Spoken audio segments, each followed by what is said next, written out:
Hello, ladies and gentlemen. Hope you're doing great. It's Tuesday, June 23rd. My goodness, I'm getting rusty today, I guess. Just came from Vancouver, actually. Doing the paperwork for those who are more or less aware, my grandmother passed away, and I'm doing the paperwork. Oh, it fell off. Be a second.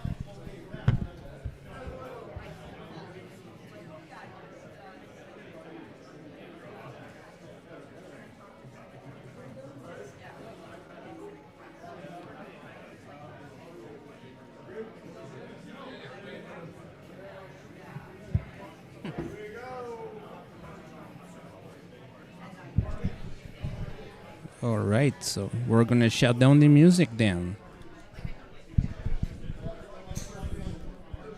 Hey, Calgary! It's Al. How are you?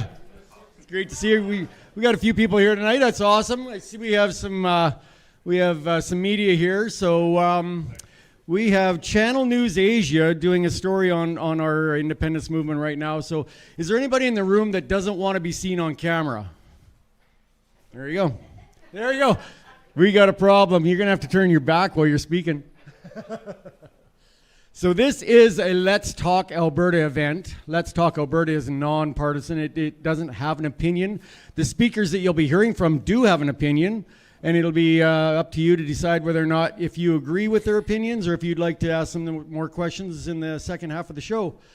We do this as a question and answer period in the last half. The first half, you'll just hear introductions and such and a story from each of the three speakers that we have tonight. We've got Cory Morgan, we've got Sheane will be the last speaker, and we've got Benoa Trudeau will be the middle speaker tonight.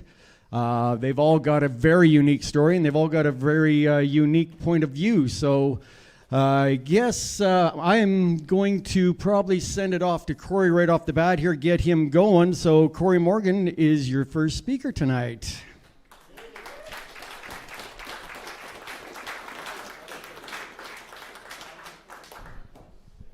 Well, thanks for coming out. I know in weather like this, sometimes the lawn and the garden might have more appeal than hanging around with a bunch of crazy regionalists in a room, but it's very important. And it's good to see the people getting up and making this effort. I was pretty tired earlier today. I've been doing this thing, you might have noticed. I work for Western Standard, I write for Epic Times, and now I've been doing a thing with Rebel, with Sheila Gunn-Reid, and I write fact checks every morning so that we hit the news cycle and get those published to the editors before 8 or 9 o'clock. And that starts, so Sheila and I meet at 5:30 in the morning and get that done. It's great, it needs to be done, because every morning there's a whole bunch of stuff that needs to be corrected, and we got to dominate that cycle. But I get a little run down. So today I was tired until my phone started ringing about an hour before I came out here. So the TPA I've been running, if you're not familiar with it, is Pathway to Independence. I started it just because I was frustrated, wanted to see something getting rolling, and I wanted to get some lawn signs out there, and it really took off quite well. We've made thousands and thousands of these signs. We're getting them around the province. I know there's still, I get the emails from them, hundreds and hundreds of people saying, where's my sign, where's my sign? We're working on it, guys, honest, I promise we're getting there. But the cancel attempt. This campaign that I've started with just signs has really exposed who the other side is. So if you've seen the Tabor episode that happened, that was one of the first things I did. Okay, we got some money in the bank. I didn't anticipate all those donations. What can I do? Somebody says, I know a guy who's got digital billboards in Tabor. We can get a simple ad up in Tabor with an Alberta flag and just say, send an Ottawa message, choose Alberta. So great, it's fast, it's instant. I sent them some money, I put it up. 3 days later, the town of Tabor sends that business owner a notice saying, take that sign down. You got 10 days to do it, or we'll pull your business license. So we talked, and as if you've been watching the news as this is unfolded, of course, now Tabor's got 3 billboards going. We told the town to stuff it up somewhere. And we're having a rally going there this Sunday. Yeah, baby. So just to remind those towns, the more you push back, I'm just going to triple my effort in pushing you. Yeah. We don't give up. So as I was saying, what woke me up and got my blood pressure going, I live down in Prentice, south of Calgary. Over by Bragg Creek, if you know the area, we got a beautiful 4x8 sign up on a fence. Private landowner asked for it, wanted to show it off. That's great. I get the phone call from a local business in Bragg Creek saying, you got to take that sign down. I got people phoning. They're going to boycott us. They're ripping into us because that sign's up there. Well, that's a shame. I feel for the businesses. That's kind of where the emails went back and forth. I said, well, it's up to the business, the landowner, not me. They want the sign up there, and it's their legal right.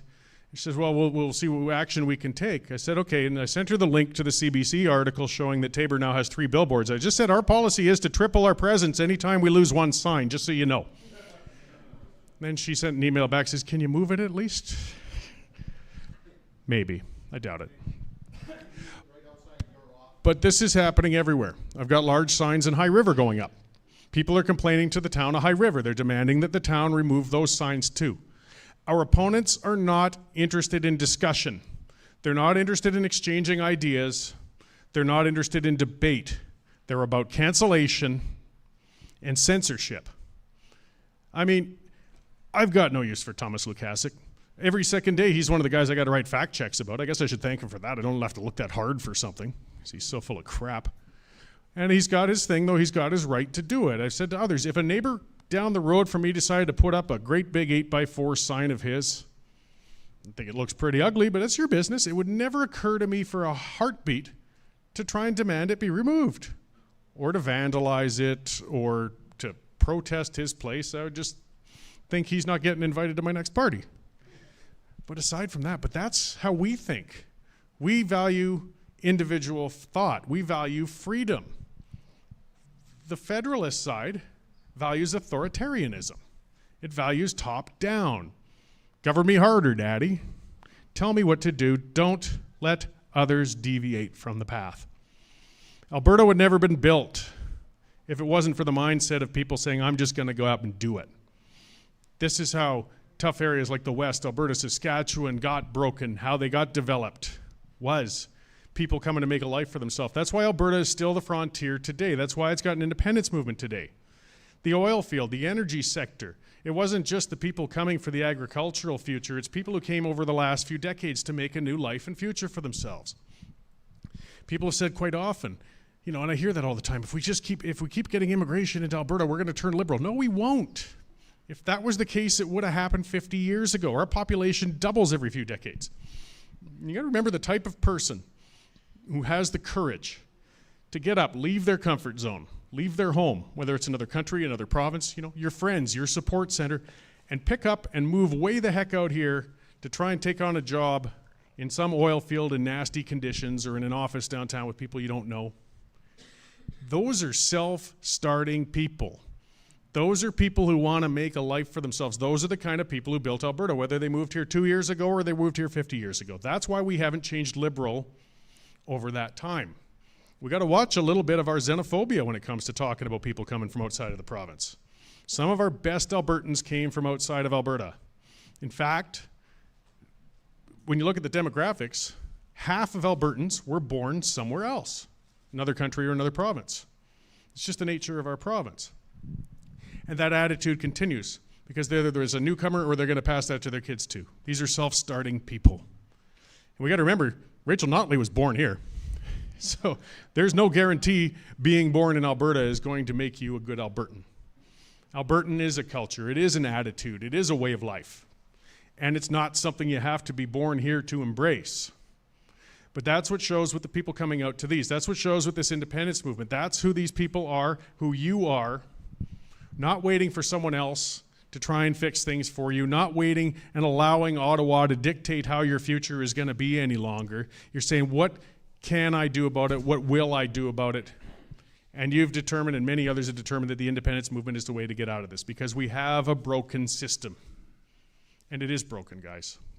I know Chris likes to talk about it, or others pointing out, and there's some truth to it, that the system is working as it's designed by some who feel that it should act that way. Fair enough.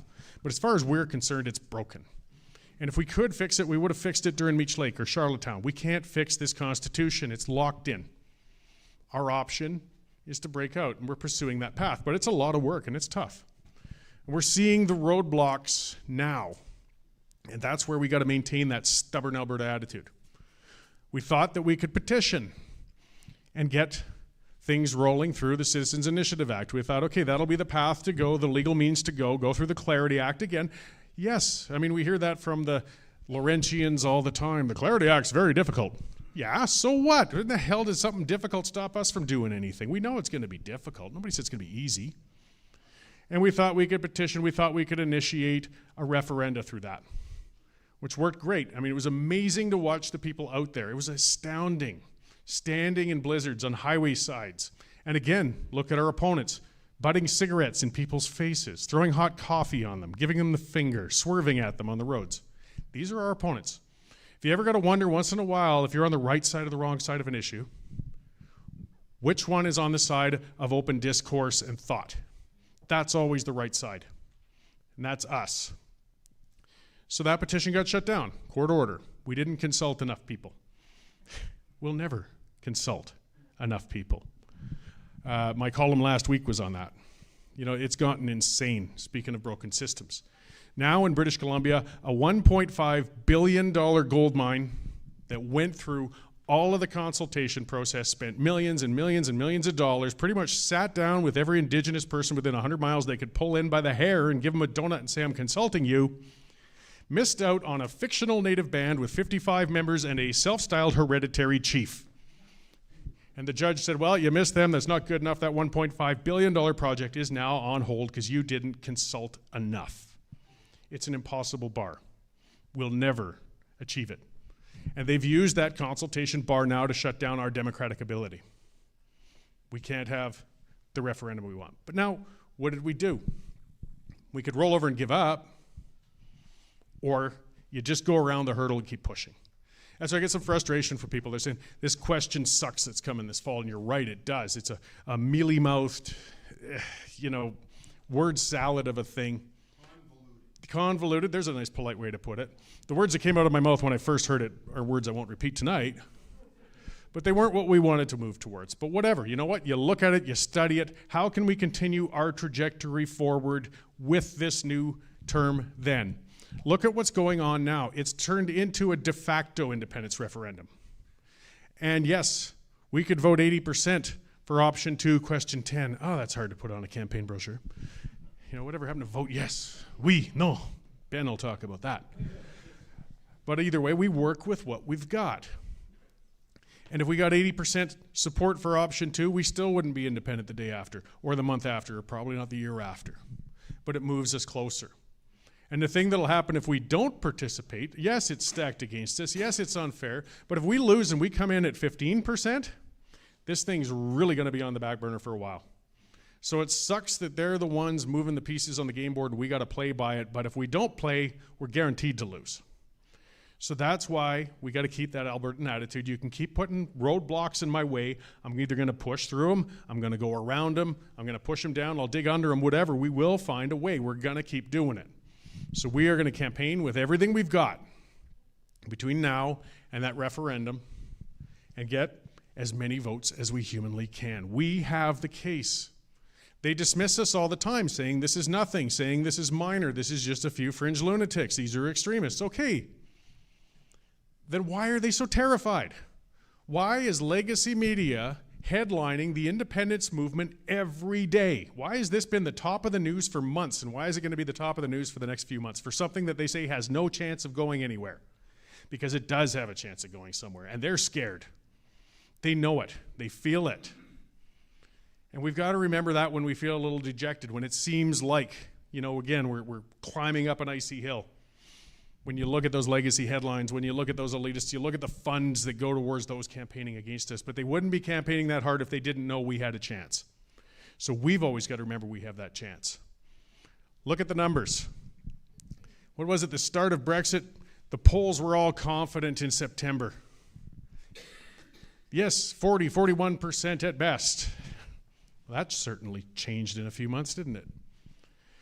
Or actually, I might be getting my numbers mixed up. Brexit moved. Either way, because I wrote an article recently on that. But the Quebec referendum was 41%, jumped up to 49.5% by the time the referendum was held.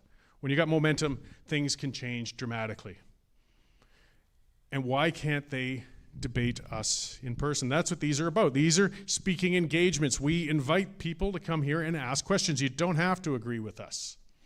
If you've got good questions, I look forward to them. Bring them out. Let's have it. That's why it's called Let's Talk. But very rarely do any of the opponents ever show their faces at these meetings to come and ask us, why not? Make your case. If it's that solid, we're here to hear it. Closest we got was that lunatic down in Claresholm I called a peckerhead the other day. He wasn't really a federalist. He was just weird, but at least he spiced up the meeting a bit. But we can't go to their meetings. They don't invite discourse. They don't want debate. The only credit I'll give to Jason Kenney, he did sit down for a debate. And you got to watch who the ones are troublesome opponents for us as we make this campaign. Lukasik, he doesn't have much credibility, really. And he's kind of creepy with his purring and all that stuff. That's an insult. Yes, well, but he's the figurehead for the Forever Canadian movement. He's not the one you got to worry so much about. Watch for the Stephen Harpers, the Jason Kenneys, and I like both of them.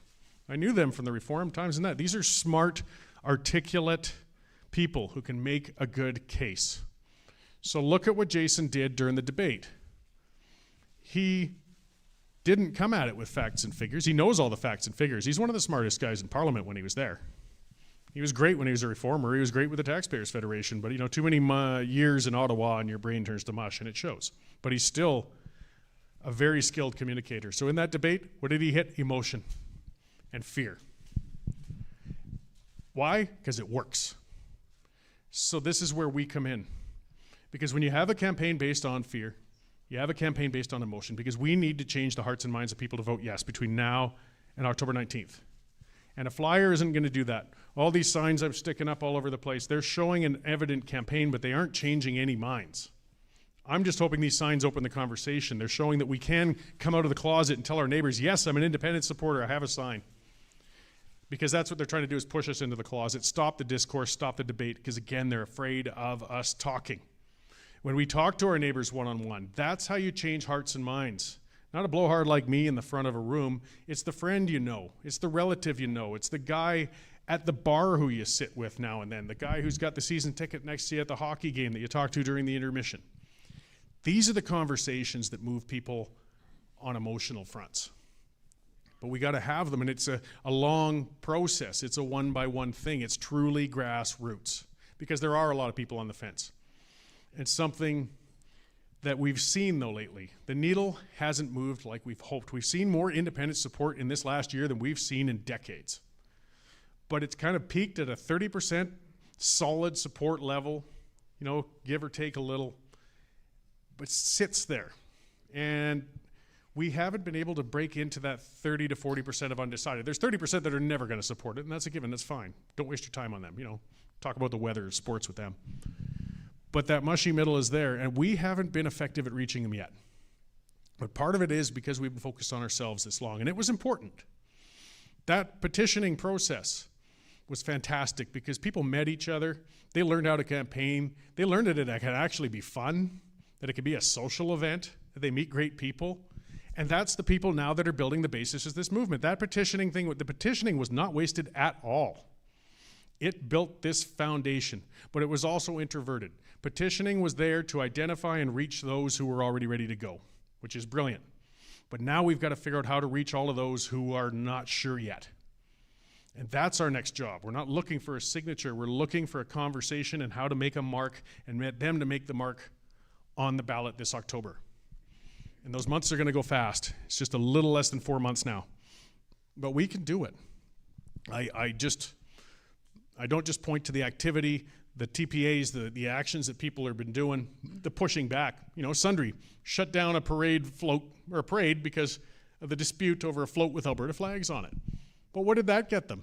A massive, brilliant, beautiful rally, long cruise of hundreds of vehicles having a hell of a time. Like I said, Tabor shut down my sign. They got 3 signs. If Bragg Creek takes down my sign, I'm going to hang an Alberta Independence blimp above them until voting day. So don't push it, you guys. I'm that stubborn. But we have a good core. We have momentum. We have that stubbornness, and we can make that mark. It's meetings like this where we get to know each other. And even if it's smaller groups, this is quality, guys. This is where it spreads. This is where it begins. So I'll leave it at that, and I'm going to hand it off to Mr. Trudeau shortly.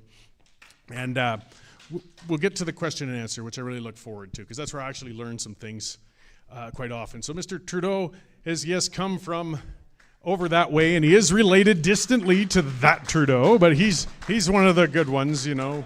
I'm not related to J.P. Morgan, unfortunately.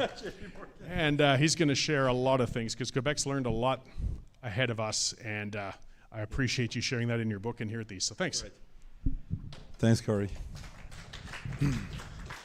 So it's nice hearing him. It's so encouraging and so pro-campaign, pro-talk. And I believe this is what democracy is about. It's about talking and discussing our differences and trying to find compromise and other stuff. Sadly, there's a lot of stuff in this province happening to prevent that dialogue. So my name is Ben Trudeau. First cousin, 14 remove. So basically, there's a Trudeau that came from France, hired by the King of France. He was a contractor in Montreal, and when he was in Montreal during his 3-year contract, he went to one of these dances organized by the nuns with ex-convict from Paris that were sent out of the prison to Montreal, and he married one of these gals, and he didn't want his parents to know that, so he changed his name from Trudeau to Trudeau and became the first Trudeau, which is a Canadian name. He had 6 boys. I'm from the second of the 6 boys, and the infamous one, or infamous 2s, are from the first of the 6 boys. So this is where we meet. The third boy, by the way, became mayor of New Orleans. So we have to remember that Canada was started in 1534 and not 1759. And Montrealers colonized the entire hinterland. They are the founder of Detroit, Chicago, New Orleans, Mobile, and all along the Mississippi there. All these crew was coming and based in Montreal. So I come from a very political family, and not because of my name, because of my dad's job. My dad is a speechwriter, PR guy. I've worked in politics since university. In fact, his office at the university was raided by the Canadian Army in October 1970, when Trudeau sent 12,000 soldiers in Montreal with tanks at the corner of the streets. And the Liberal government in power at the time shared their list of people that they didn't like. And that night of October 1970, 435 people were arrested at 4 a.m. in their house, door busted and taken out of their beds to be put in jail. The last one that came out of jail after that is 14 years later. After that, in 70, there's a group that was extradited to Cuba for 10 years, was arrested as well when they came back. So this is the cost of independence in this country. This is the cost that are repaid by Quebec. You have to know the Canadian history for what it is. You have to know the hundreds of people that died to have the right to vote for independence. And this is why this vote here in Alberta is so important, because there's people that paid before us for that, and mainly French Canadian that paid dearly to get that right in this province. So the crybabies, the one that Albertans said they know the spoiled child of Quebec, you have to know where they come from. You have to know that in 1836 there was a civil war in Quebec because the English were taking away farms that had been farmed already for 225 years at that time by families, and these farms were taken away by the British government to be given to Americans who want to stay loyal to the king. So they revolted because they didn't want to have their farm taken. It ended up a hanging of the 12 general of that revolution. It's called the Patriots. And in Quebec, in fact, on Victoria Day, we celebrate Patriots Day and not Victoria Day. And then when they saw that they couldn't win against the French because they were like rabbits and making way too much children, backed by the Catholic Church, they decided just to keep them in poverty. So in 1900, if you were a French Canadian, you couldn't get a bank loan.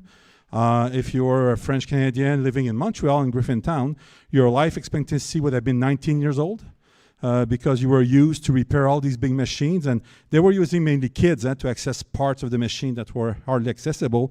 And often the kids, one kid out of 3 would die when the machine restarted. But it was only French Canadian, so it's not very important. And after that, what the French Canadians did, they decided to take care of their money to start with. So in 1900, they started what is now the largest credit union in Canada, named Desjardins. Most of you probably have insurance from Desjardins. It's a co-op. It's owned by Quebecers, and it was started because the bank wouldn't lend to French Canadian.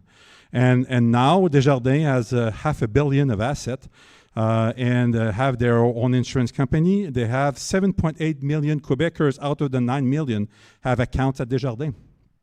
So that gives a lot of autonomy financially to Quebec. Then in 1957, when the federal government decided to put permanent the income taxes, Quebec said, okay, we'll collect our own. Because the Confederation in 1867 was more of a peace treaty than a constitution. It was to make peace between the French and the English. And they brought Nova Scotia and New Brunswick as the arbitrators in there. And then there was a couple of good businessmen that gave $260,000 under the table to a guy named Johnny MacDonald to do something to make sure the railway will cross Canada. And he did. He did a good job. He negotiated the entering confederation of all the other provinces. And then there's another French Canadian that showed a bit of resistance, and named Louis Riel, and he was hanged here in Regina in 1885 because he was fighting for rights. He was the first premier of Manitoba, the one that negotiated the entry in confederation for Manitoba. And when he came here out west, and he was a hindrance to the advancement of the railway, Ottawa sends 8,000 men to fight in and chief Big Bear. And Big Bear ended up in jail, and they broke him there and forced him to sign the treaty, and Riel ended up hanged in Regina, where the tracks were ending at the time. It's now the training center of the RCMP. So we have to know where it comes from, and then we have to look at what Quebec did through its history to gain sovereignty, to use that constitution that was put on in 1867, which gave way more opportunities to every province in Canada than any state in the United States. So, and Quebec took that opportunity. In 1957, they decided to start collecting their own tax when the feds decided to do the same. This is why the equalization appeared, by the way.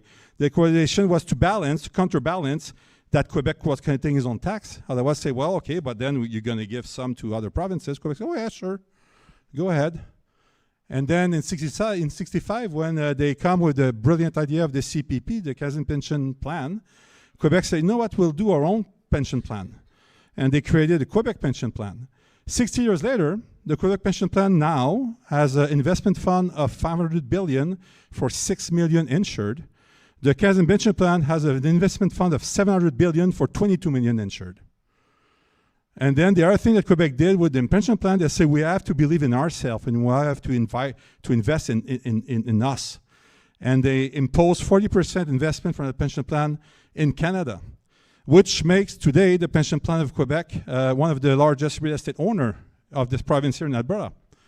It's the pension plan that owns the Cross Iron Mill here. They own the Edmonton outlet at the airport. They own a couple of towers downtown. They own the Londonderry Mall in Edmonton. They own Southgate. They own for close to 70 billion of assets, real estate assets in Canada, because they believe in Canada. In fact, no, I was raised to not be a Canadian. I was raised to be a Quebecer, because we always believed it was more important to be a Quebecer than Canadian. Canadian is good for the passport. It's good for traveling. But for the day-to-day, it's Quebecer. And when I moved there 20 years ago, it's politics that brought me here. I was working for Minister Jean-Pierre Blackburn, who was a Minister of Canada Economic Development for the region of Quebec. My job was to distribute $4.3 billion of grants to Quebec businesses and other projects. So Quebec manufacturing would die slower with the Chinese competition. And I got that job following a big involvement in referendum. So in the 95 referendum, it was like a year after we started a new party. 92 Charlottetown, I campaigned for the no. I was 20 years old, and at 94 we started a political party in Quebec. I was candidate at 22, and our leader won his riding. It became the ADQ, and we became the balance of power. When Parizeau came in power, he was missing 7% to achieve his 51%, and we had that 7% in our voters. So we sat with him, and we decided to carve the question. So the question 95, that now is that triggered the Clarity Act, was in fact our question, the youth of the ADQ question, which was, do you want our premier to go negotiate a new deal for Ottawa, and if Ottawa don't show good faith within a year, then we separate? That was a 95 referendum question. There was a participation rate of 95% across the province, the largest and the most beautiful democratic exercise ever saw in North America. There are some polls in Montreal at 6 p.m., 100% of people went to vote. And that's my dream of a democracy. This is how, and when you know that's so clear, then you can accept to lose by 50,000 votes out of 4 million votes casted. There was more vote rejected than vote separating the yes and the no. 82,000 votes rejected. 54,000 votes more for the no than for the yes. And we did accepted it, but we did accepted it with a caveat. We say, okay, all right, we'll become sovereign more than we ever did, and more than we, as much as the Constitution enables us to do. So now Quebec has its own embassy across the world, 38 embassies across the world. They call Maison du Québec, separate from the Canadian embassy. You go to Paris, London, Tokyo, Washington, everywhere there's a Maison du Québec. There's 38 around the world. What do? They negotiate deal for Quebec with all these governments locally. And when the feds decide to do a tour or to visit Germany and all that, they have their piles of MOU to impose first. Quebec has 2 seats to themselves, not under Canada, at the UN. And again, they just negotiated according to our Constitution. So when I saw what was happening here, basically what I decided to do, I said, well, I'll put by writing our history, our constitutional history, going back, going to the roots. And then after that, I will show what Quebec is doing with this constitution that they have. And then I will show a vision for Alberta, because I believe if you want to separate, you need a vision. In 78, the government of Quebec under René Lévesque filed 12 white books. White books are stuff that remains basically they are just filed, and they are not changed until new ones are filed. One of the 1978 white books from Quebec are still filed, and it's a vision for the future. It's what will you do with your immigration, what will you do with this, with that. So that was filed in 78. Quebec has its own immigration ministry. They decide who comes in. In fact, my sister, she's a half-sister, adopted in 81. She's a Vietnamese, both people. In 87, my dad managed to bring the rest of her family in Montreal. And when you do that, and when you were doing that already in 87, you had to go a 5-day training to learn what's about Quebec. What's the history of Quebec? What's the value of Quebecers? How does it work? And then on the 5-day, you have to sign a social contract saying, I will respect these values. If you don't sign that social contract, you don't have a driver's license, you don't drive Social Security, you don't have healthcare coverage. So what do? You go to Toronto. And this is exactly what he did. And that's okay. So based on that, what I've done as well in my book, of course, as my accent says, I moved there 20 years ago. I moved there in 2008, almost 20 years ago. I met my wife in 2011. We have 4 kids, everybody born in Edmonton. And of course, because I was never raised to be a Canadian, I became a true Albertan. But then how can I call myself a true Albertan? I said, no, I identified 8 heartstrings that I found with Alberta. And Cory touched about that a bit, about 50% being born outside of this province. So heartstring number 1, enduring moral compass. So Judeo-Christian values define our laws and identity. Heartstring number 2, earned equality. Merit matters, not identity markers. Heartstring number 3, hands-off freedom. Small government, stay in your lane. Heartstring number 4, pioneer grit. Family-centered, self-reliant, property respecting. Heartstring number 5, real leaders, real results. Builders, not spenders. Conviction, not corruption. Heartstring number 6, wise land guardianship. Sustainable use by those who live here. Heartstring number 7, move or die accountability. Self-reliance, personal responsibility. And Heartstring number 8, proud Canadian Albertan, honor the past, defend the future. So I am not for separation. I believe that the Clarity Act is a trap. I am, though, for high participation. I dream of a 90% participation in the vote that comes in, which probably, I don't know. I hope we could achieve something like that. But I am for Alberta to take its place and to start using the Constitution the way the Constitution was meant to be, by collecting our own taxes, by having our own pension fund, by having our own police force, by having our own immigration stuff, by having taking care taking care of all of our health care, taking care of all of our education, getting Ottawa out of all these fields. And we can do that just with a majority government. We don't need a referendum. So I do know that the political culture of this province is not allowing it. But this is what we need to do. And as I say, castles are meant to be defended from outside. So there's way much to win by demolishing that castle from the inside than by throwing rocks at it. So just for a question of efficiency, not for a question of principle, I pray that this referendum will wake up the political class of this province by a vote for independence, by a vote to start a change, to be able to dismantle the castle and take our place in the Constitution and impose our conditions. Thank you.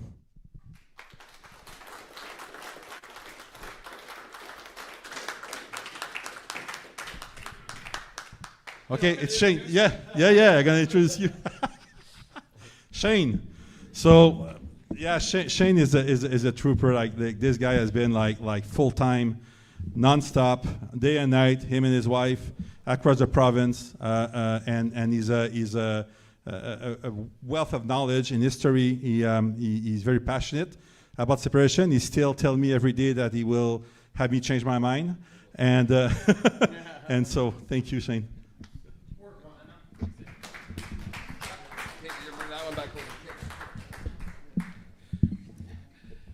They know I like a mic because otherwise he'd never keep me in focus because I'll be from one end to the other.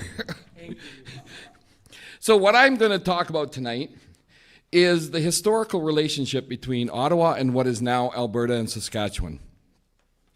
So starting in the 1880s, there was a huge American settler movement into the territories.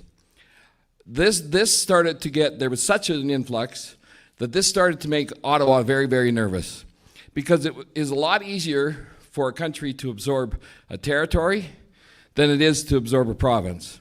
And this is one of the main reasons why they wanted to make Alberta and Saskatchewan provinces and cut them out of the Northwest Territories. How many in here have heard of a little spot on the map called USONA?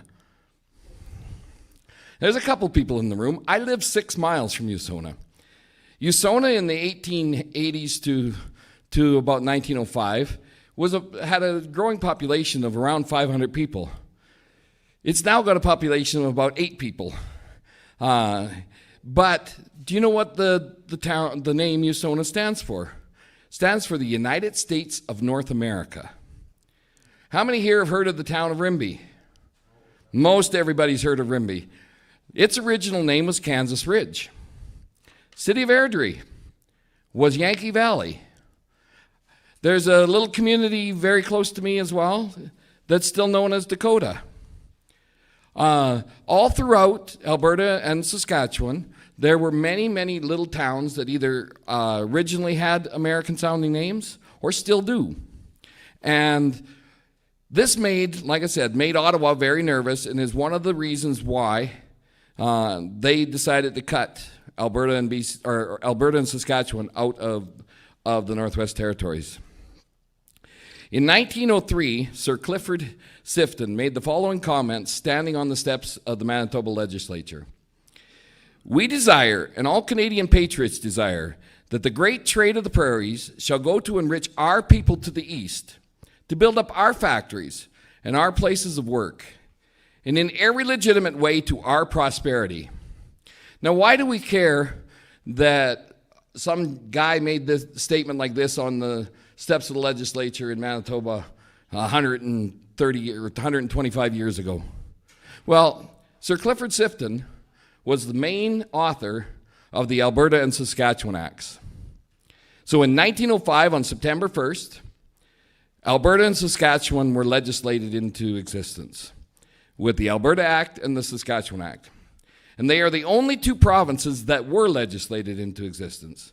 All of the other provinces joined by negotiation, including the last one to join in 1949, Newfoundland.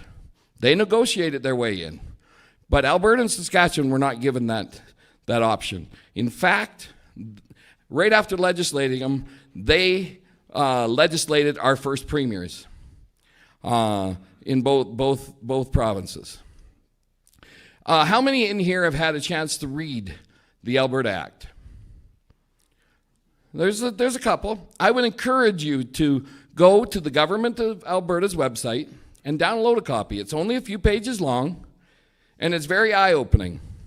Because in there, it gives us the name of a province, and it gives us the rights and responsibilities of a territory.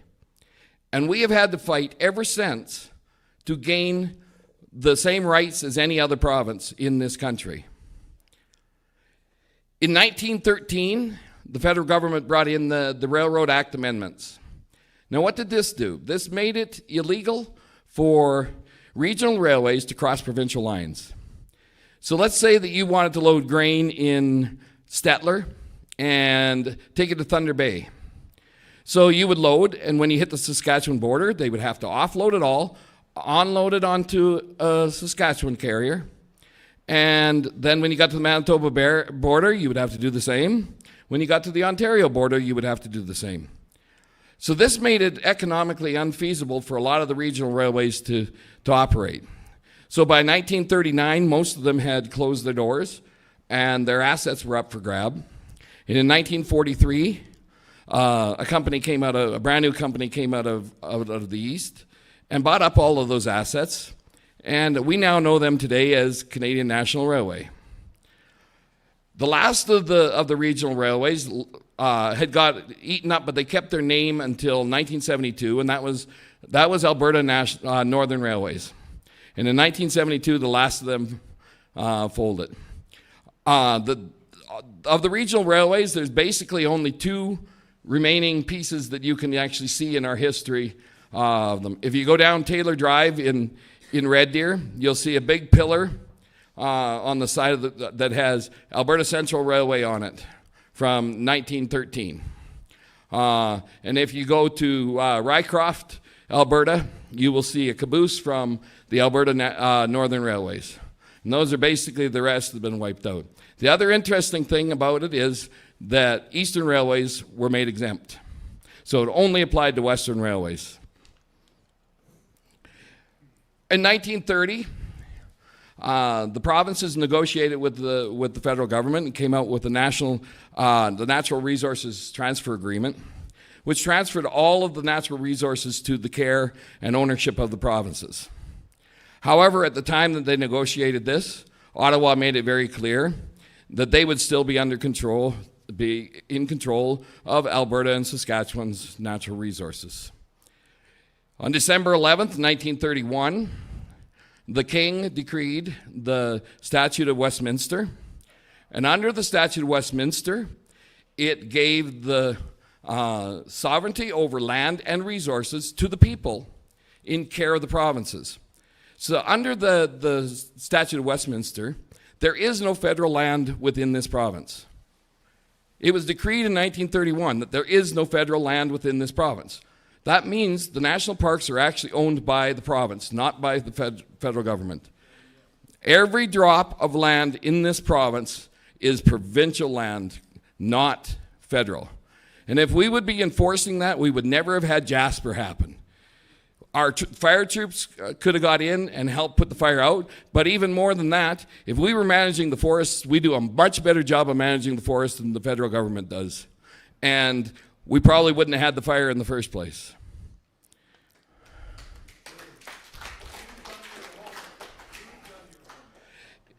In 1935, a new marketing board was formed.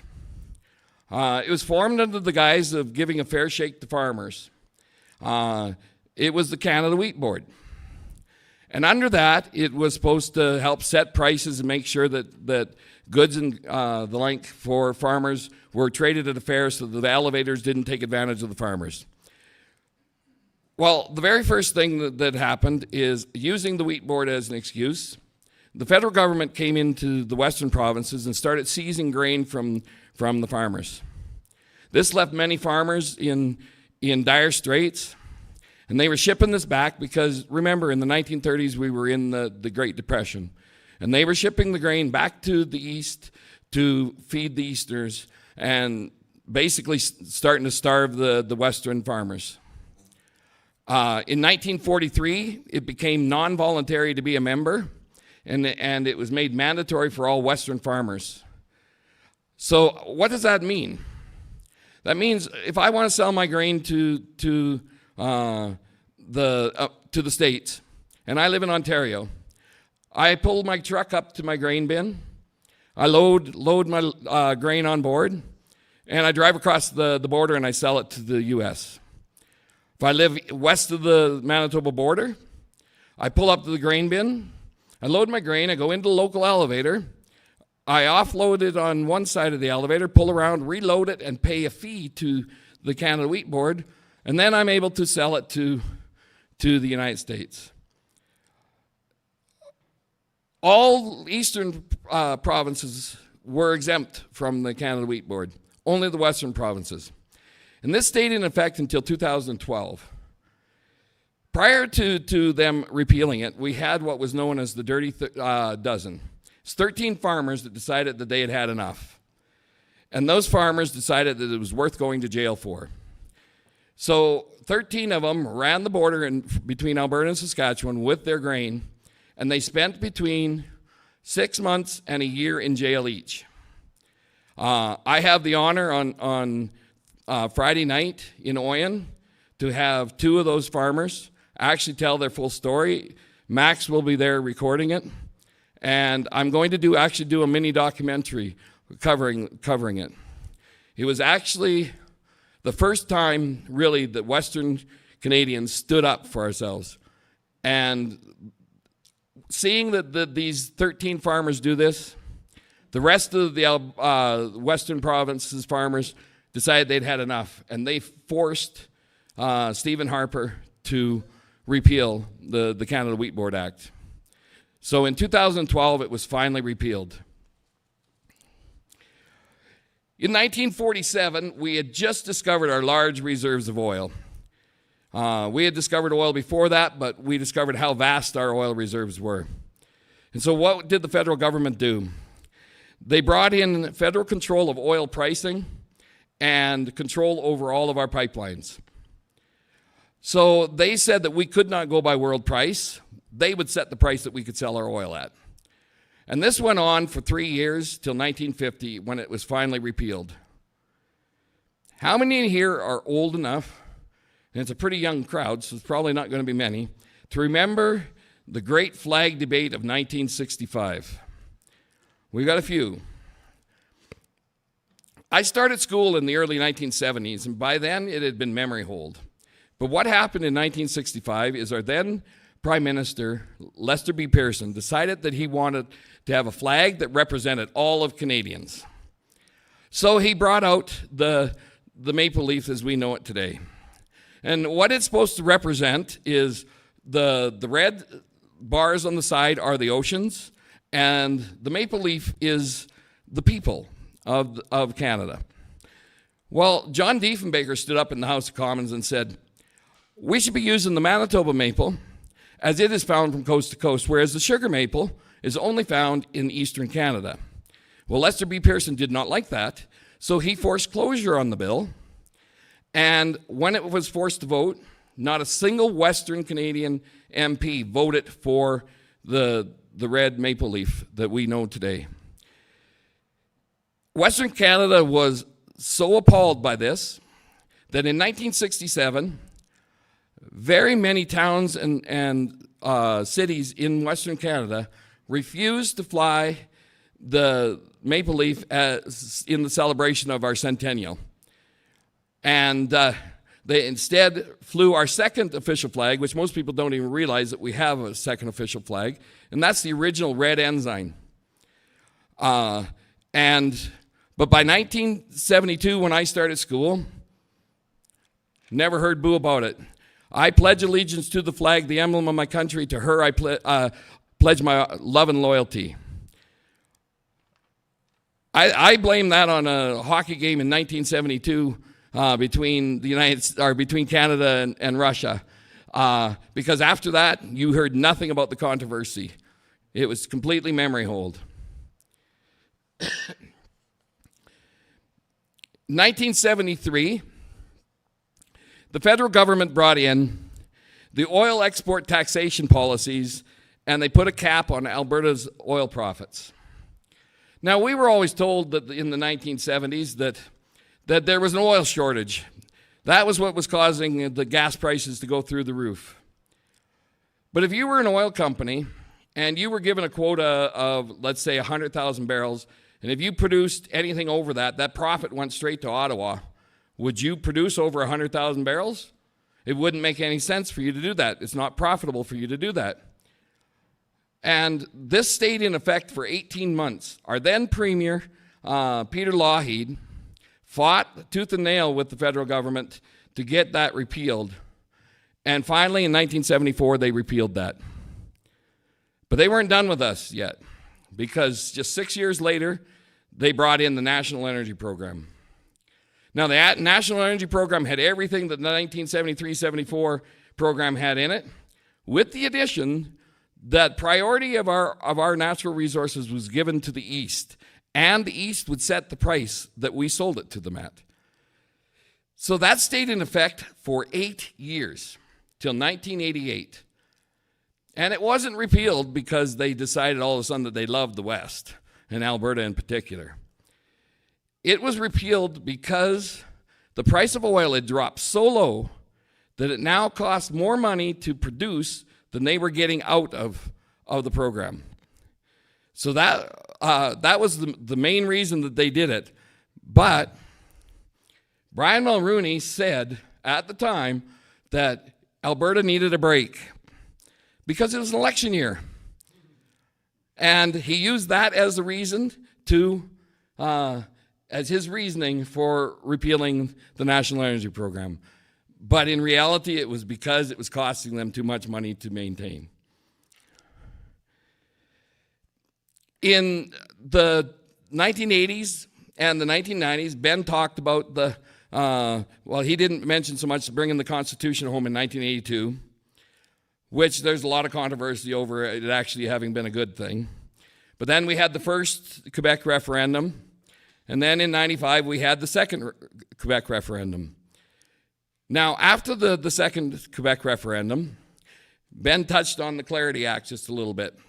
And what the federal government did 3 years later is they went to the Supreme Court and they said, is a province even able to secede from Canada? The federal government came back and said, yes, but this is what they must go through, the steps they must go through to secede. The legislature then, or the parliament then took that back, and that is what they wrote the Clarity Act based upon. Is the Clarity Act a perfect document? No, but it is a step forward in how we can do it. So anybody that tells you that we're traitors, there's federal law. So how can you be a traitor when there's actually a method that you can do to move forward with independence? So then we'll move forward to 2012. That is when Bill C-38, the Jobs, Growth, and Prosperity Act, gave Ottawa complete control over all of our major projects. We could not build a large pipeline, a large highway, a skyscraper in the city without federal approval. In 2016, federal carbon pricing was brought in. And everybody knows what that's done to our oil industry. It was just another tax put on top of everything. In 2019, Bill C-69, the No More Pipelines Act, and Bill C-48, the Tanker Ban Act, were brought into being. All things designed to keep us from becoming the economic engine of Canada. And it goes back a long time that they didn't want us to become the economic engine of Canada. Back when they brought in the National Energy Program, then a certain relative of Ben's made the following comment. He said, "We are bringing in the National Energy Program because Alberta cannot become the economic engine of Canada." And so last fall, Premier Danielle Smith signed an MOU with Mark Carney to get rid of those 4 bills. What happened? Within a week, Parliament met and voted it down. So we were supposed to have these gone, and do you know the crazy thing about it is? Many Conservatives voted to have it knocked down on it as well. So at this point in time, there is nothing that the Eastern, no MP is going to put Alberta as a priority because they know that their votes are in the East. So it doesn't matter which government is in power in Ottawa, it will always be favored towards the East. So that brings us to modern times. Bill C-8 just got royal assent. What is Bill C-8? Bill C-8 is the anti-internet hate speech law. What power does it give the federal government? It allows them to shut your internet off, and by that I mean wipe you from the internet, period. No online banking, none of those things will be possible with a stroke of a pen. You have no legal recourse against it. You have no way to appeal it. If they decide that you're going, you're gone. You have no way to appeal it. Then we got Bill C-9, the anti-hate speech law. It is just waiting on royal assent. It is passed. It got royal assent? It got royal assent. So it is now the law of the land. That means that if you say something online or in person that they don't like, that somebody doesn't like, you can be arrested and all of your assets seized. There is no definition of what hate speech is. And under it, when they seize your assets, there's nothing that makes them give them back, even if you do win in court. Your assets can be gone. That means under there that they specifically spell out a few things, but if I quote scripture and you don't like that, I'm going to jail. Standing at the front here, I could go to jail now. I'm technically breaking the law right now under the new law. Yeah. We're all waiting on borrowed time at this point in time. It's just a matter. Now, then we've got another one that's sitting in the wheels of Parliament right now called Bill C-22, which is the anti-encryption law. Now, if I phone you on the telephone and they suspect that we're having an illegal conversation, they have to go get a warrant to tap my phone lines. Under Bill C-22, they don't need a warrant for anything. They can go and they can request your conversations, your private messaging, your signaled conversations, your WhatsApp conversations without a warrant. If that bill passes, we are done as a country. And it will pass. It looks like there's not a chance it won't. But we are done because we will have no personal freedoms left. Now that I have totally depressed you, I'll ask Al to come back up and we're going to end up taking a short break. But in the meantime, well, then right after the break, we'll have question and answer.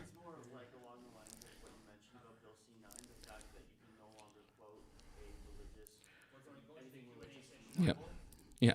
But we'll go into that in the Q&A. And on that lovely note, I just want to say I don't hate anything. And I'm probably breaking the law right now many times with the hundreds and hundreds and hundreds of live streams, including the one that's going to be happening. Shane was talking about the live streams that are going to be happening in Oyen on Friday, where they're going to have Rick Stratman as well as Jim Ness. These are the two folks that were arrested because they sold wheat south of the U.S. border, I guess, Montana. Just a thought. I just want to let everybody know this is the unfun part. This building costs money. All of these things that we have here that cost money.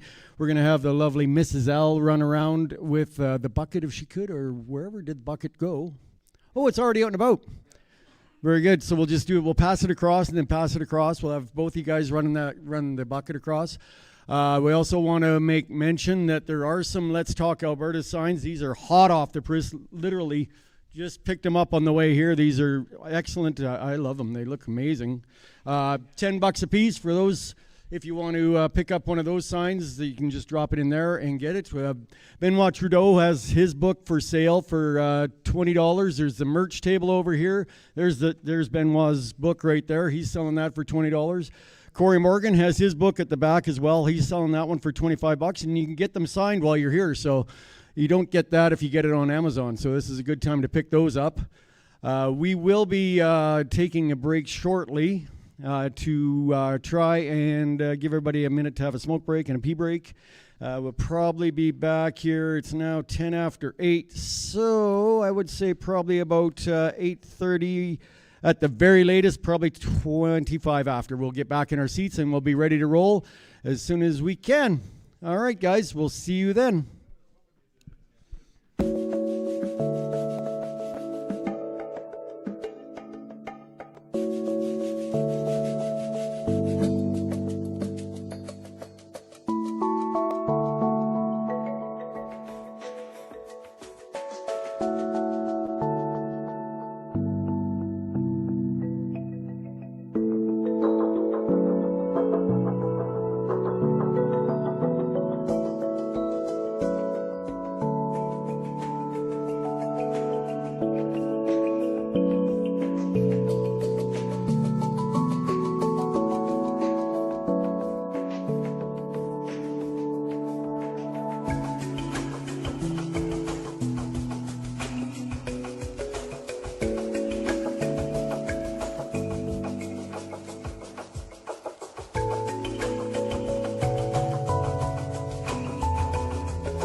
Alrighty, so this is the 2-minute warning. So if you want to get yourself seated, go to the washroom, get a smoke, make some phone calls, what have you, it is the time to do it. Also, one thing in particular is that I was just going to wait everybody to sit. Okay. Also, one thing, the social media algorithms are absolutely destroying us right now. Now that since Bill C-9 was passed, it is exponentially harder to share the information online, including this live stream, by the way.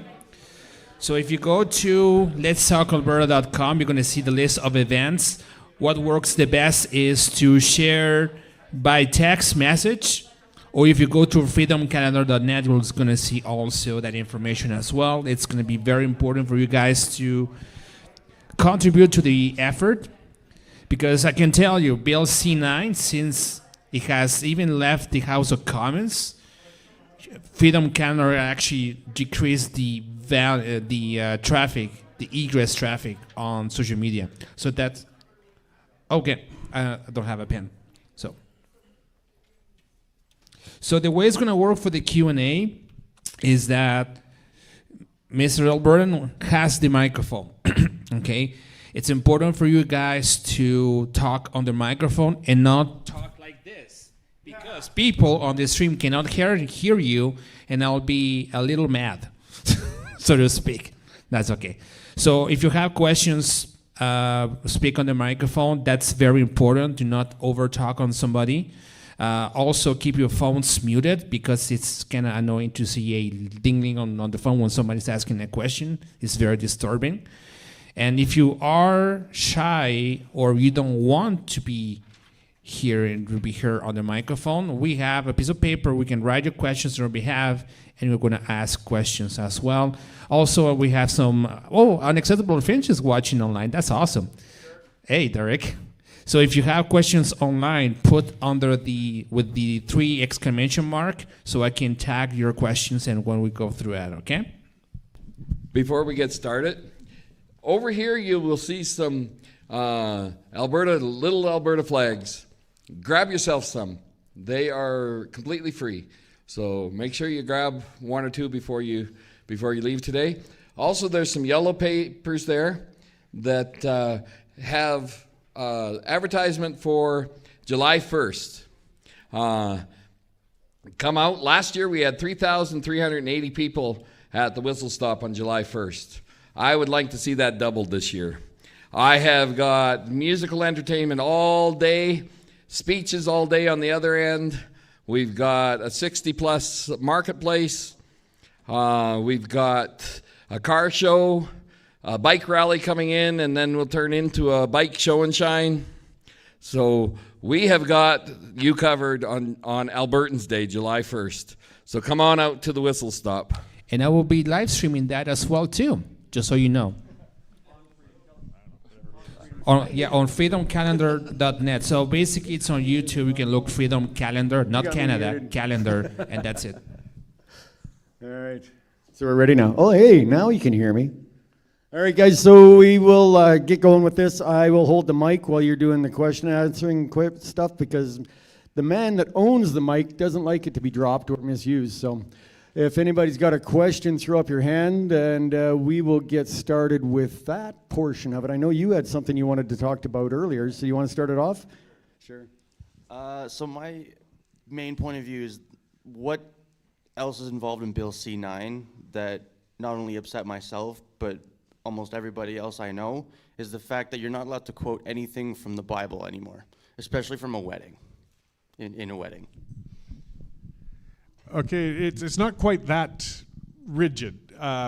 The problem is that there's passages in the Bible, particularly Old Testament, things like that would be considered pretty rough today when it comes to issues of homosexuality, slavery, racism. I mean, it's not just the Bible, the Quran, Torah. If you look hard enough, you're going to see those sorts of things. Those are the ones that could be taken out of context if somebody reads them, and it's still a bad infringement on free speech if, depending on the context, if you're reading an old scripture as opposed to literally saying you should stone somebody to death for being gay or something like that.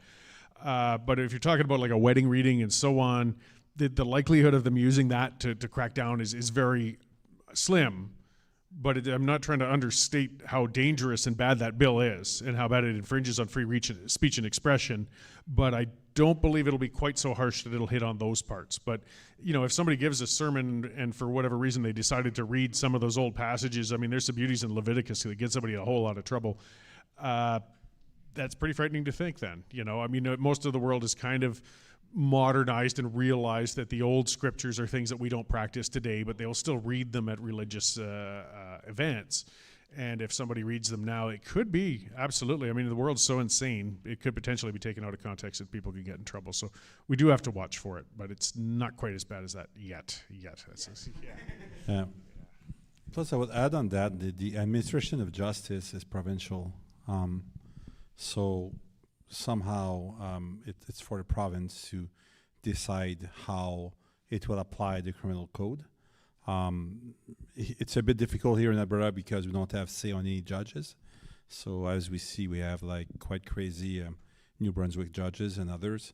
But I will just give you, I believe we'll see in Quebec what happened with that, because on Sunday I was called by pastors from Quebec and they saw already the LGBTQ movement of Quebec has monopolized to infiltrate the churches, specifically to get some pastors jailed. So we'll see what happens with C9 there, but it's going to be good to know this, good to follow and see what's happening there.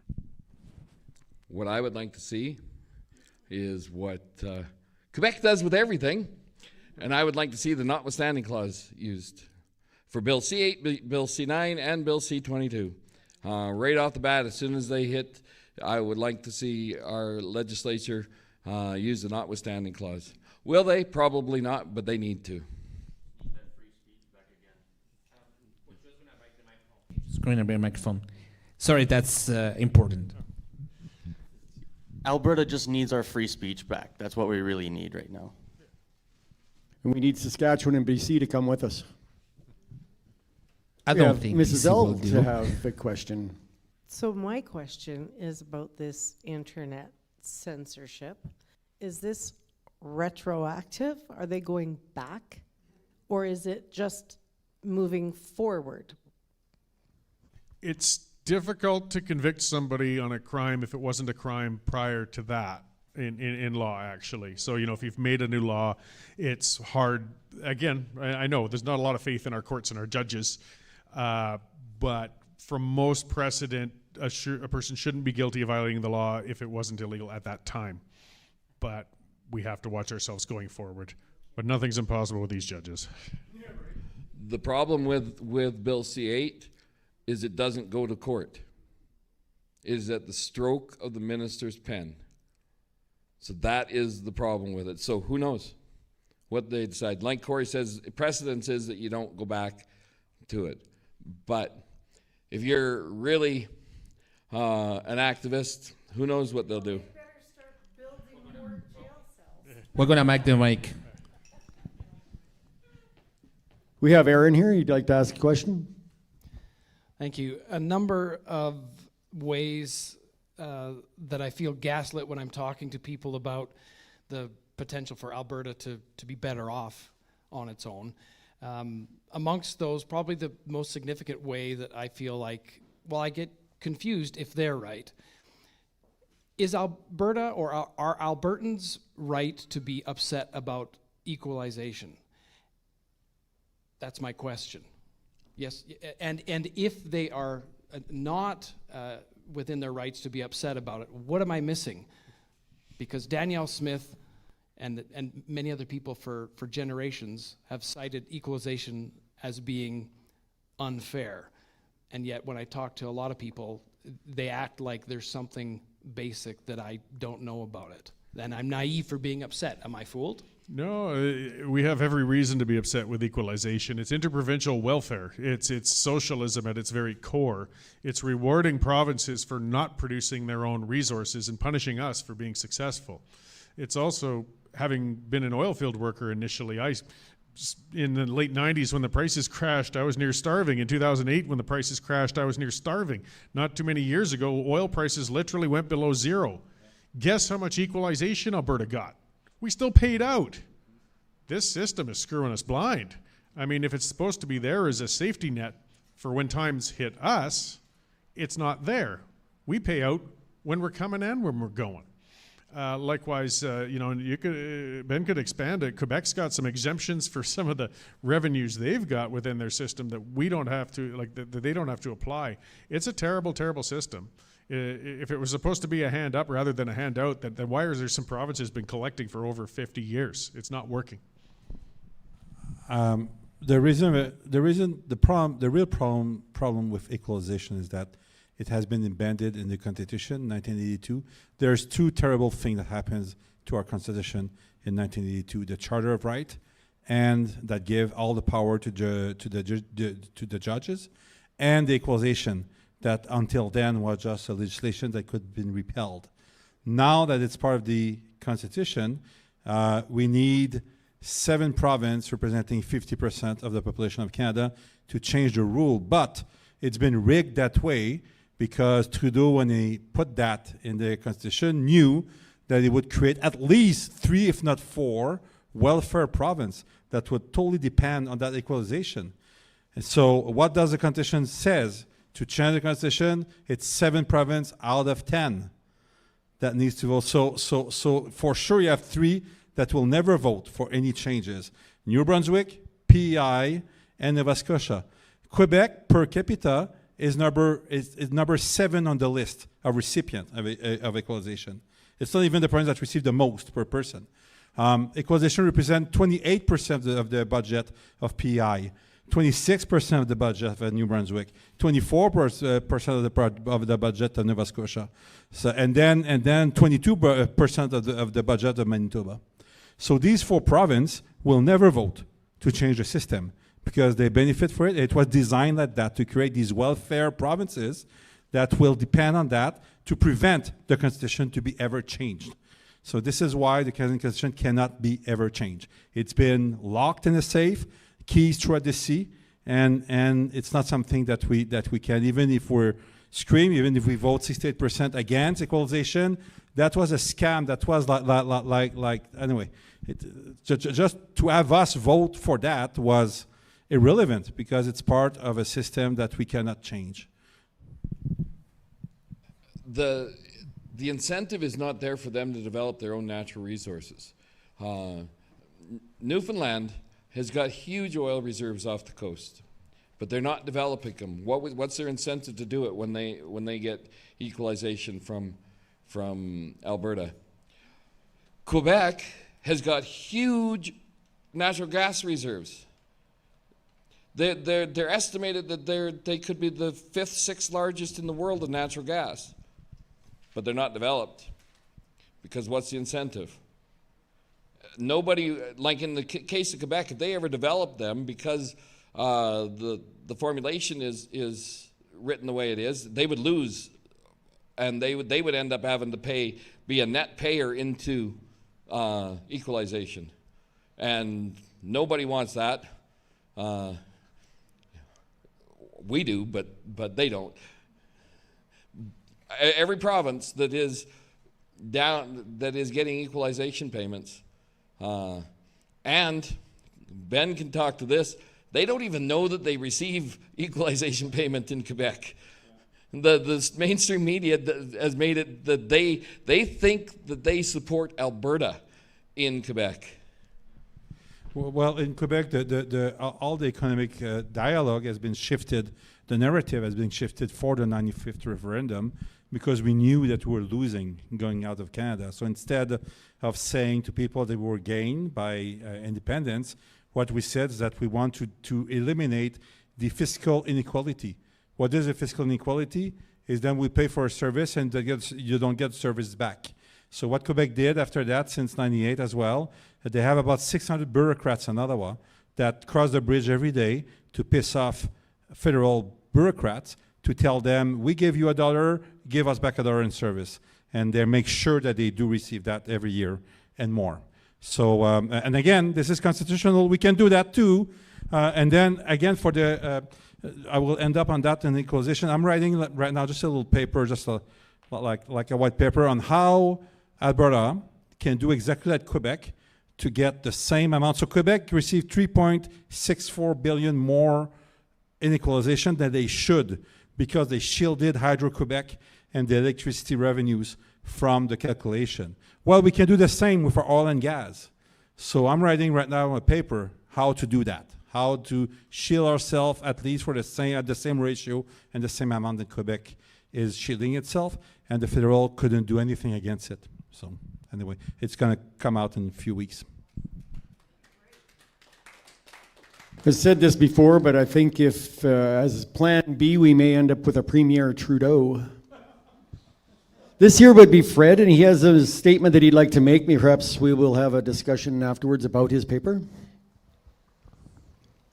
So it's, thanks. So, okay.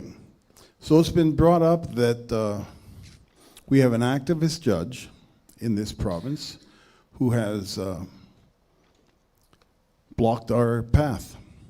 We have the Clarity Act with which we must stay within the confines of that act.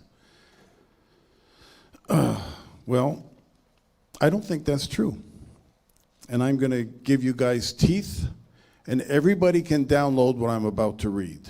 I'm going to take some excerpts from a historical document. This is a historical fact.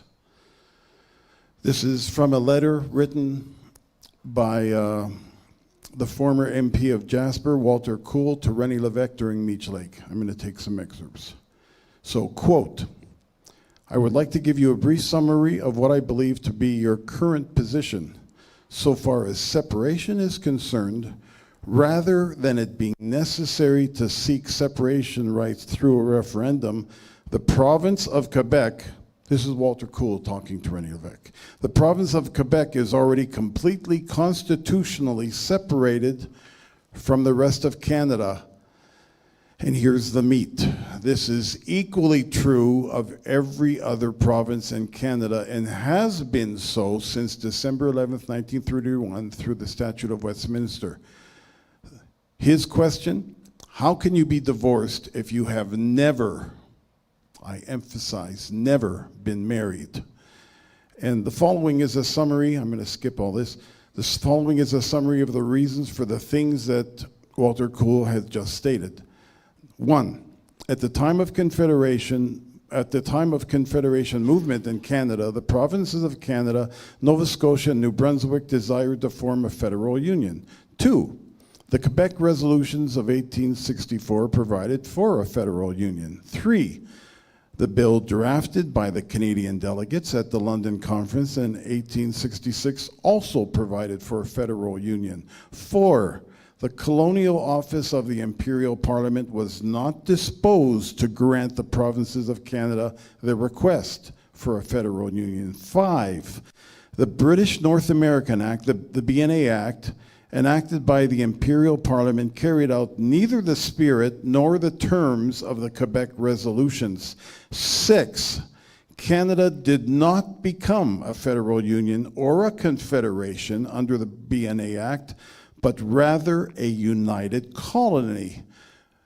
The privilege of a federation, therefore, was still a future privileges for the provinces of, quote, Canada, unquote. 7, the Parliament of Canada did not become the government of Canada, much less a federal authority. It became merely the central legislature of a united colony, a legislative body whose only power was that of aiding and advising the Governor General at the time as agent of the Imperial Parliament. Number 8, the BNA Act, as enacted by the Imperial Parliament, was not a constitution, but merely an act of the Imperial Parliament which united 4 colonies, not 10 provinces, 4 colonies in Canada into one colony, not a country, with the supreme authority still remaining in the hands of the British government. 9, the privilege of federating became realizable for the provinces of Canada only through the enactment of the Statute of Westminster on December 11th, 1931. Through this statute, the Imperial British Parliament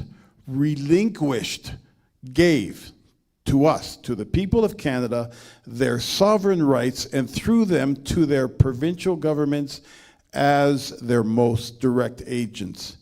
10, here's the meat in the sandwich. Since December 11th, 1931, the provinces of Canada have not acted, we've never taken this action, have not acted on their newly acquired status in the forming of a federal union, nor have the people of Canada ratified a constitution. The Constitution Act 1982, it's BS, it's crap, it doesn't exist. Charter of Rights and Freedoms, they don't exist. If you're going to go to court, use the Bill of Rights. Okay. Therefore, the original proposition, namely that all power to govern in Canada resides at the moment with the provinces of Canada and that all power legally remains there until such time as the provinces sign an agreement and ratify a constitution. There, I yield. All right. Well, okay. I mean, just as far as I'm concerned, 95% of Canada feels they're in a federation, including Alberta. We recognize the Constitution. We work within the rules that we're within. There's no shortcuts, old interpretations of other people's speeches. If you can convince over 60% of Albertans that that's the case, I wish you the best. But we're going to work within a referendum to try and get a common vote. You know, you may be 1,000% right. Not even going to argue if you are or not. The point is, the system that has been set up now does not recognize it. So you have to work within the system that is there now, because there's no way to enact what you want to do without it going to kinetic. And the last thing we want at this point in time is kinetic.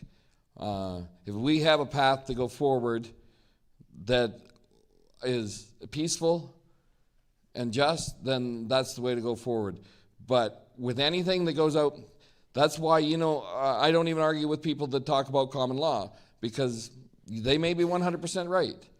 Problem is, the courts don't recognize it. Depends how you vote.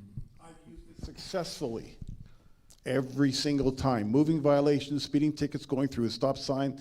When I think I've gone to something, I actually wait until 3 in the morning and there's an RCMP. Okay, let's go through this stop sign. Since it's safe to do so, I don't do stupid things. Get the ticket, fight it in court, dismissed. Every time, every time. I'm glad that you do that. Now, if you can go, and I'm going to... Everybody could act on that. So what I was going to say is, if you think that you are right, and you could very well be, if you can convince two of the people that I think are two of the most brilliant constitutional lawyers in existence, Mr. Keith Wilson and Mr. Leighton Gray, if you can get either of them on side, I will be there preaching it right alongside you. Get me an audience. I can tell you that Leighton Gray is going around. He's going to be in town halls all over Calgary, all over Edmonton. Try and get a side with him and talk to him. They're both brilliant constitutional lawyers, and they know the Constitution inside and out. We don't have a constitution. No, but I'm saying that they know the laws. If you can convince either of them, I'll be there right beside you, because if they tell me something that it's possible to do something, I believe it. Would you agree? Well, there's a principle at law named estoppel, and an estoppel is when law becomes real because you just remain under it, and that applies to the Constitution of Canada, even the 1982 even if Quebec didn't even sign. I mean, if you think you're reading that was written to René Lévesque, if you think that René Lévesque was dumb enough not to understand what you just read, you're mistaking on the man and on this stuff. Well, exactly. So that's where I'm going. Where I'm going at that is that is the same reason why I am not for separation, because I know the trap of going that way. I want to use another way. This is for the exact same rule, and I believe the best way to do is to use what is in place, and the same even going through separation. Well, let's go towards what the majority accept as a rule of law. I believe that going to start a fight against that plus against other stuff, I believe it's a lost cause. So that's what I have to say on that. Do you know why René Lévesque chose, and they made it look like a vote, but you know why Quebec stayed? René Lévesque was not an idiot. Pierre Trudeau said to him, look, he went into Pierre's office with this letter from René Lévesque, or from Walter Cool, and he said, is this true? And Pierre said, yes. Will you shut up and remain if I quadruple your equalization payments? He said, yes. True. That's not true. That is true. That's not true, sir. I'm sorry. That's not true. No, okay. Well, whatever, because I'm sorry. No, that's not true. This is absolutely false. Thank you. This is false information. Thank you. Now we have Douglas would like to ask a question. Yeah, I was just talking to Ben Trudeau about the politics in Quebec, where the politicians believe that they're Quebecers before they're Canadians. And they're not considered traitors or seditious to Canada or anything like that, like we're getting called. How can we get our politicians to say, I'm an Albertan and then I'm a Canadian? Because what happened, Ben was saying that they actually withhold their money that they send off to a federal, to the federal government, unless the federal government does what they're supposed to be doing with it. And he says they go over there and bug them all the time. They present themselves as Quebecers. How come our politicians don't present themselves as Albertans? And how can we get these politicians that we have to think themselves about Albertans? For instance, Danielle Smith, we had these ideas of having our own pension plan, our own police force. Nothing happened. She just doesn't really care about Alberta, about making Alberta sovereign. She talks, but she never did anything. How can we get some politicians that actually will walk the walk instead of just doing the talk? Well, that's up to us. And it's a cultural shift we need, but we've already actually got the roots to begin that. You're absolutely right. We've got to start being more Albertan first, Canadian second.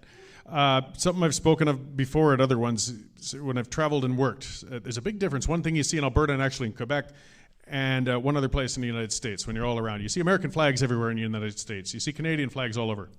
But there's only a few places where you see a provincial or state flag right in front of somebody's house. It's Alberta, Texas, and Quebec.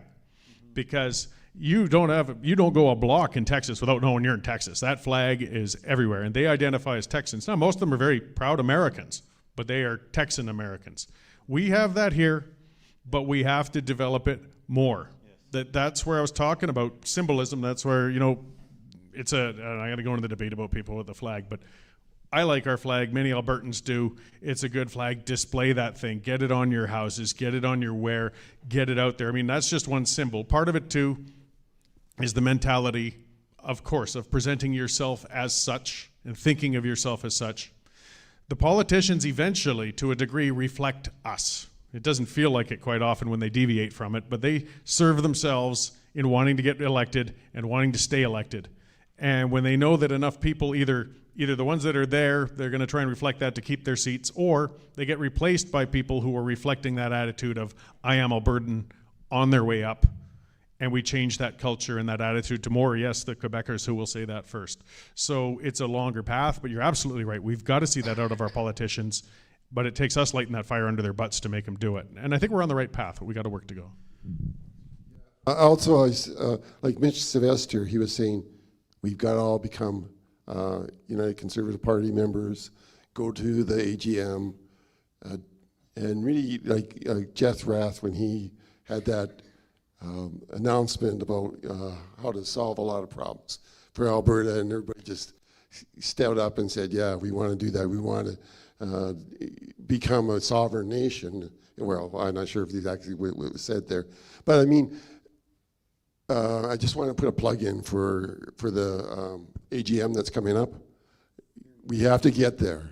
We have to get there, and we have to get our politicians to say, hey, I'm an Albertan, and it's not being a traitor, it's not being seditious. In fact, if Canada had good government, that would take the whole movement away, but we've had a corrupt, criminal government for a long time. Carney just went to Vancouver and paid off a bunch of developers that gave them the money so they wouldn't lose $3.2 billion. If that's not corruption, I don't know what is. It's just, and it's all over the place. So we just got to be, if we had good government, we would not have even this problem, but we have a terrible government, a corrupt, criminal government. I'm not going to argue with most of the points, but I'm going to push back on one point. As a very proud UCP member, I have no problem. In fact, I encourage people to get memberships to the party. But if you're going to go in there to with the us against them mentality, believe me, the grassroots are the base of the party. If you were at last year's AGM, you saw that. The grassroots are the base. If you're going to go in there, as Mitch and Jeff have been saying, to try and destroy Danielle, try and destroy the MLAs, you're not going to get anywhere, because there are mechanisms within the party to slam you down. I'm not talking about destroying people, but they have to pick up their socks and have to grow up. They can't just say, hey, I'm going to do this and not do it. And that's what they're doing. You know, they got to stand by their word and not be wishy-washy. I agree with you on that 100%. And we're hearing not a wishy-washy. And I'm not trying to cause division. I don't even think Mitch and Jeff are really causing division. They just want to get these people to wake up, to actually do what they're supposed to do as representatives of Alberta. And I agree with you 100%. But the process to do that is not to go to the AGM and do, as much as it made everybody swell with joy last year when Jeff started speaking from at the front and you had the whole thing. That's not the way to make changes within the party. The way that you make changes within the party is with policy and governance. And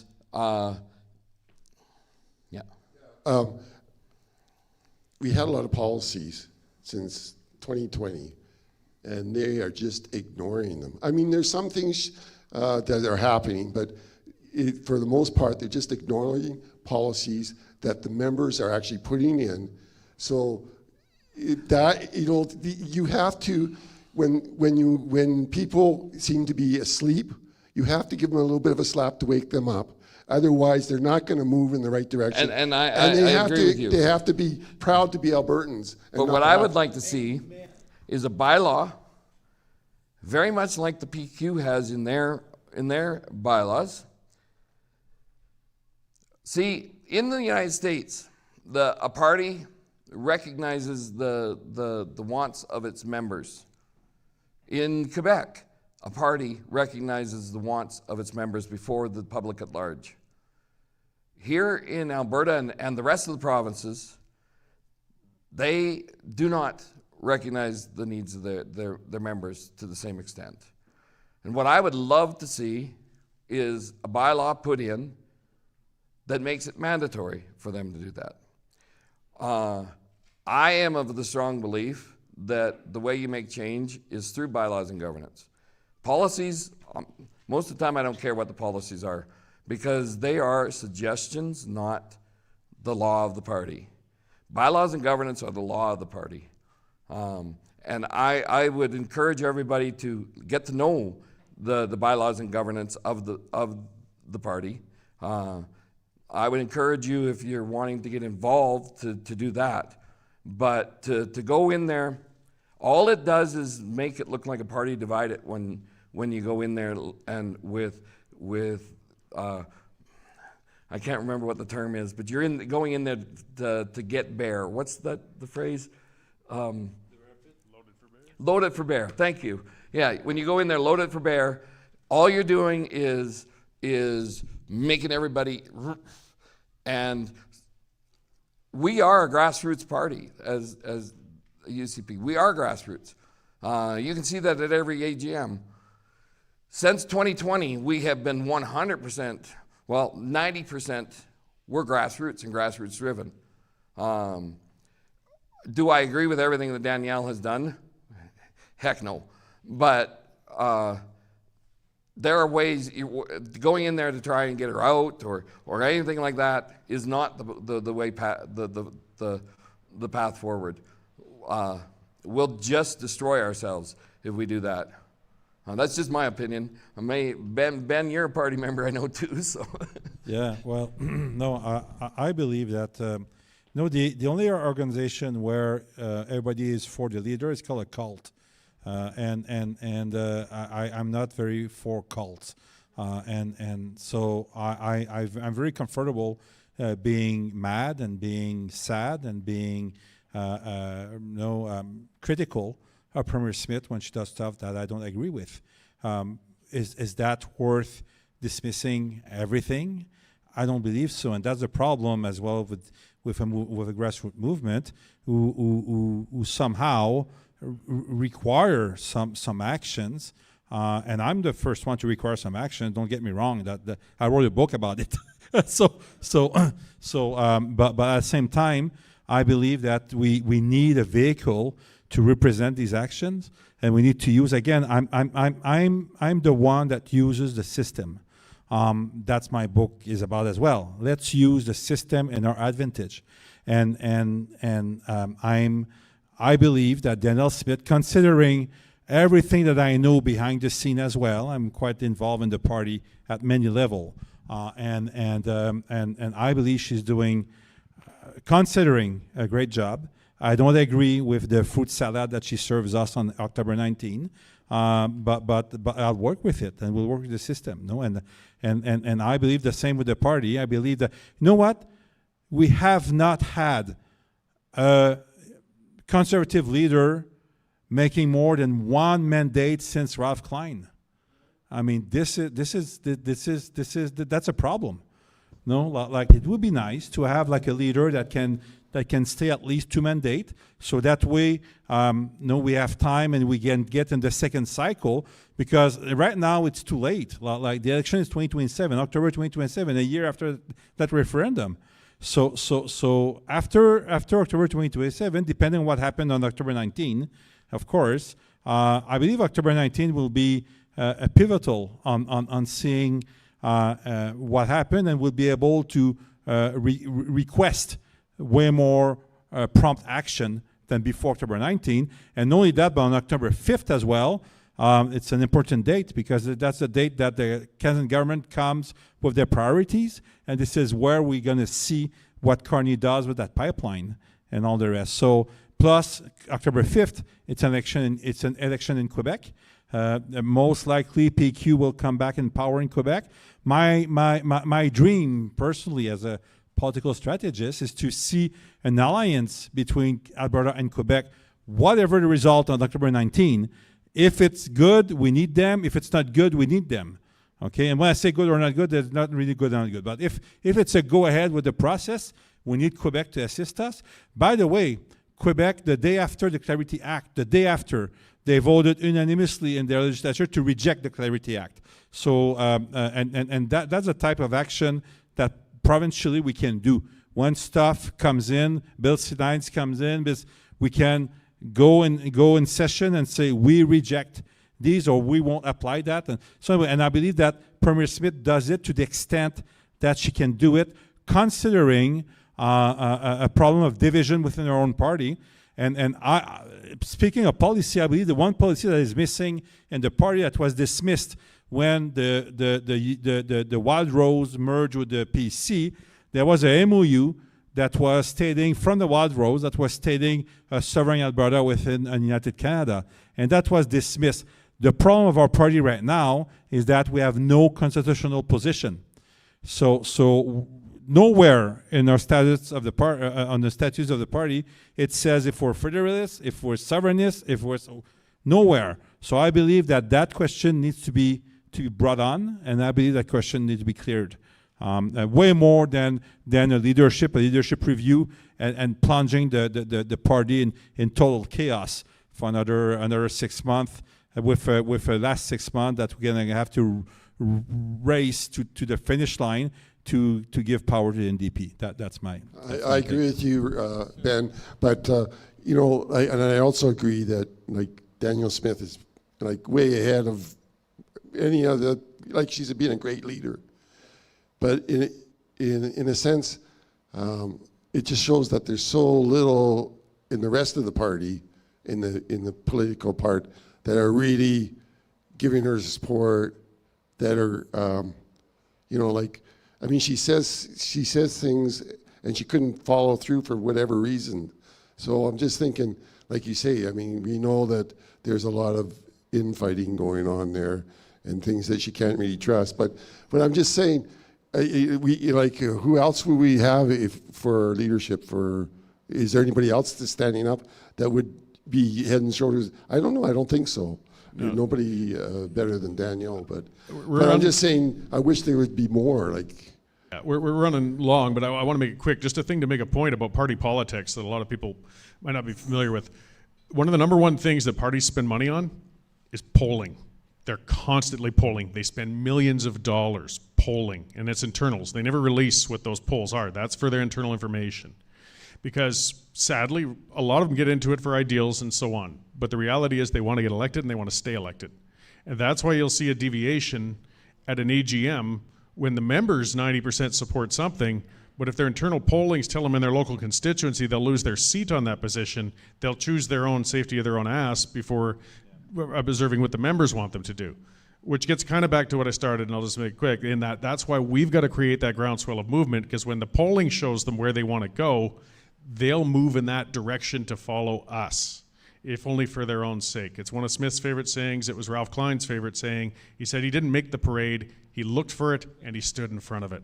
So just another thing outside of the party mechanism, if we build the movement, don't worry, the opportunistic politicians will get in front of it faster than you can say pretty much anything.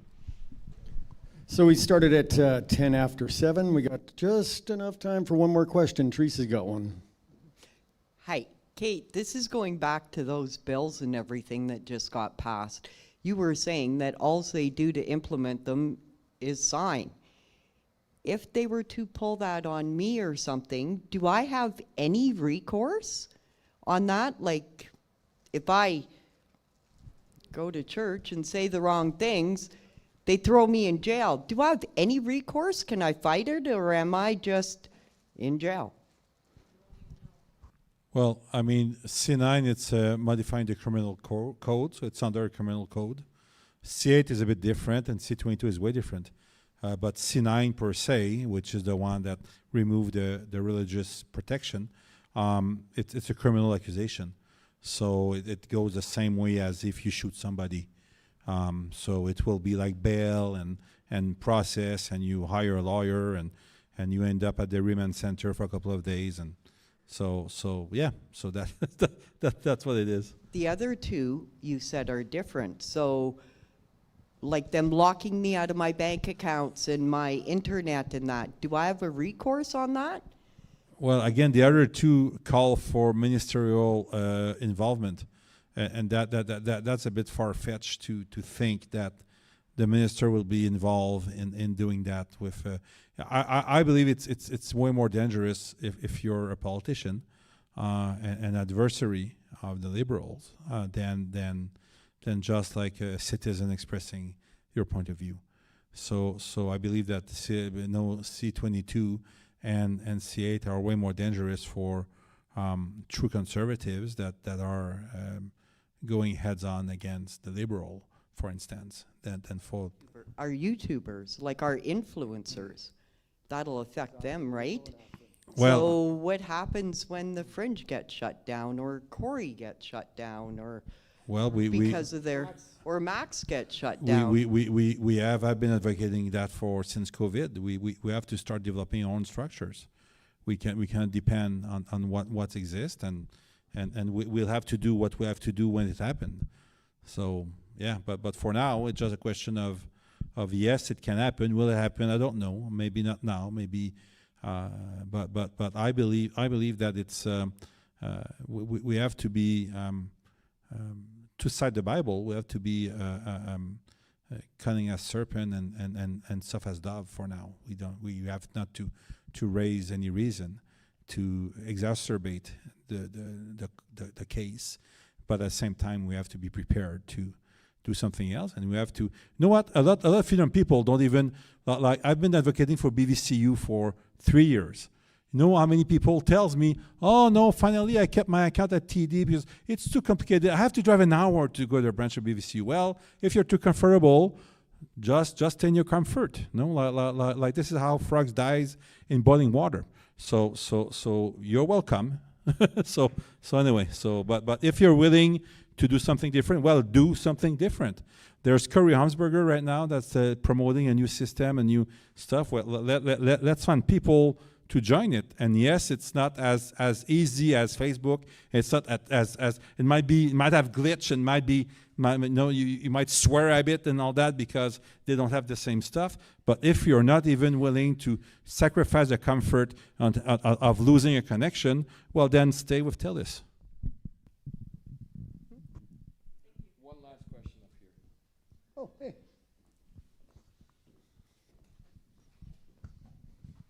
Thank you.